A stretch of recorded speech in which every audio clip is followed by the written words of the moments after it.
Inescapably interconnected, rethinking risk in a complex world. A lengthy list of potential risks keeps leaders up at night. Geopolitical instability, vulnerable supply chains, rapid cost increases, regulatory changes, cyber attacks, AI, the list goes on. Yet the way we traditionally think and talk about risk management misses what may be the biggest threat of all. Today, most risks are interconnected. Since operational and business impacts become magnified when events occur, effective leaders typically consider the gamut of risk typologies and create active programs to assess and address each in turn. These days, it is equally crucial to consider how they come together. No threat takes place in a vacuum. Risks not only can cascade, they often converge. And when that happens, they tend to compound and grow in threat to the business entity. Take environmental risks, from wildfires to extreme heat, which are growing in frequency and severity. A recent World Resources Institute analysis of 320 adaptation investments across 12 countries found that every $1 invested in resilience generates more than $10 in benefits over 10 years, with average returns of 27%. It's wise to make investments that address both chronic and acute physical risks. Yet progress is being hindered by economic risks such as inflation, material shortages, labor costs, and shifts in global markets, which affect project timelines and budgets. To help hedge this kind of uncertainty, both governmental and private sector organizations are increasingly focused on efficiency and asset optimization.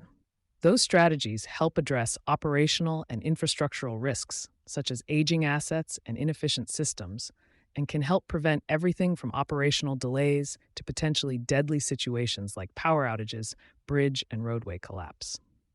Today, infrastructural risks are also deeply connected to cyber risks, from an insufficient digital strategy to system vulnerabilities that can grow as systems become more interconnected. Our people and cargo transportation modes in the United States, transit, rail, ports, and airports, are especially vulnerable to cyber risk, physical risks, and operational risks due to the complexity of these aging assets. In turn, some cyber risks can be linked to social and geopolitical risks, including public sentiment. Public views can be influenced by people's experience of environmental and economic risk, derailing projects, influencing the regulatory context, and creating yet more vulnerabilities. And there are specific and tangible examples. Consider the intersection of power and water. 79% of Americans are concerned about the aging infrastructure of the U.S. electric grid, and with good reason. To enhance grid reliability, the U.S. will need to scale up power generation and build up to 3x our current transmission capacity within just 20 years. Deficiencies in our grid system pose a massive risk to our economy and quality of life. Perhaps less appreciated is the ways that the electric grid also depends on water infrastructure. We need water for hydroelectric power and for the large volumes of water for cooling thermal plants require. In droughts and extreme heat, water shortages and power surges can occur simultaneously, straining the grid just when we need power most. Conversely, a storm that knocks out power also can halt water pumping, purification, and treatment. Without water, critical services from hospitals and firehouses, among others, would be compromised or inaccessible. It's one reason that we increasingly work with hospitals that want to be able to operate as an island with independent power and water for multiple days. Particularly in times of crisis, hospitals are essential hubs for their communities. Another challenge is that many in the community won't be able to reach the hospital without resilient roads and bridges. Effective stormwater management, so transportation infrastructure isn't flooded, and reliable public transportation. In essence, when systems fail, cascading impacts can ripple across other systems, from energy to water to buildings to transportation and beyond. Yet the reality is that much of the built environment was designed to meet yesterday's standards. It isn't necessarily ready for today's risks, let alone tomorrow's. What can we do? Integrated solutions. Since risk is increasingly interconnected, our approach to mitigations and solutions must be too. Leaders need to help their organizations shift from siloed thinking to systems-based planning. Infrastructure resilience cannot be the job of one agency or one sector.